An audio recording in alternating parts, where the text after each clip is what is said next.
कानून के खिलाफ जमहूरी तौर पर खड़े होगे या नहीं होगे बताओ? क्या तुम अपनी मस्जिद को दोगे? क्या तुम अपनी खानकाह को दोगे? क्या तुम अपनी शराब को खो दोगे? तो फिर नहीं का फैसला कर लिया तो फिर तुमको हाँ के नाम पर वोट देना पड़ेगा। पतंग साहब को दोगे तो आपको जवाब देना है मोदी को, जो सीमांचल को बदनाम करता है कि यहाँ पर बांग्लादेशी है। जवाब देना पड़ेगा उन पार्टियों को जो 15 साल सत्ता में रहने के बावजूद भी मुसलमानों के लिए कुछ नहीं किया। जवाब देना पड़ेगा आपको 20 साल की नीतीश कुमार की सरकार को, जिन्होंने हमारे नौजवानों के मुकद्दर को बर्बाद कर दिया। क्या आप वोट के जरिए जवाब देंगे? जवाब देंगे इंशाअल्लाह। पूरे हाथ उठाकर बोलिए। सुन लो शाहनवाज, मैं तुम्हारे लिए आया था हेलीकॉप्टर में, याद है? तुम्हारी मोहब्बत इतनी थी कि तुमने हेलीकॉप्टर को उन्हें नहीं दिया था, याद है? हेलीकॉप्टर का पायलट था। वैसी साहब आप चले जाइए, जो कि हाट की आवाम या तो आपको खा लेगी या मेरे हेलीकॉप्टर को खा लेगी। इतना डर गया था।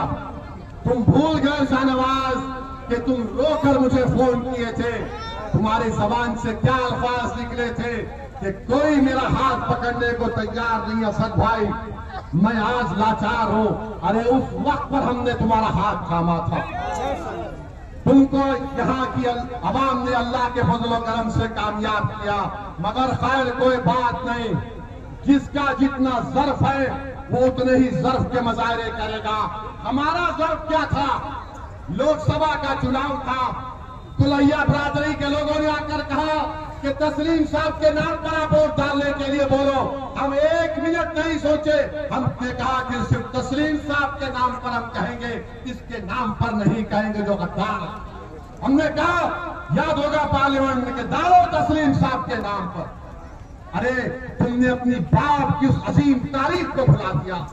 मेरे भाई, हमारे माँ बाप मर जाते हैं, हर कोई मरेगा, मगर अगर आप उनके नेक नक्शे कदम पर चलते हैं तो दुनिया बोलेगी कि इसका बाप जिंदा है, इसकी माँ जिंदा है, इसका चाचा जिंदा है, इसका ताया जिंदा है, क्योंकि ये उस राह पर चल रहा है। मगर तुमने जो राह चुनी है वो राह तुमको भी बर्बाद करेगी इंशाअल्लाह ताला। तो खैर मेरे अजीज दोस्तों, बुजुर्गों, नौजवान साथियों, आप तमाम का बेहद शुक्रिया। क्योंकि मगरिब का वक्त हो रहा है, मेरे साथ नारा लगाइए, सीमांचल की जनता जिंदाबाद, सीमांचल की जनता जिंदाबाद, सीमांचल जिंदाबाद, मजलिस इत्तेहाद अल मुस्लिमीन जिंदाबाद, हमारा इत्तेहाद जिंदाबाद, हमारा इत्तेहाद जिंदाबाद, हमारा इत्तेहाद जिंदाबाद। अब एक और नारा लगाना पड़ेगा, वफादार जिंदाबाद।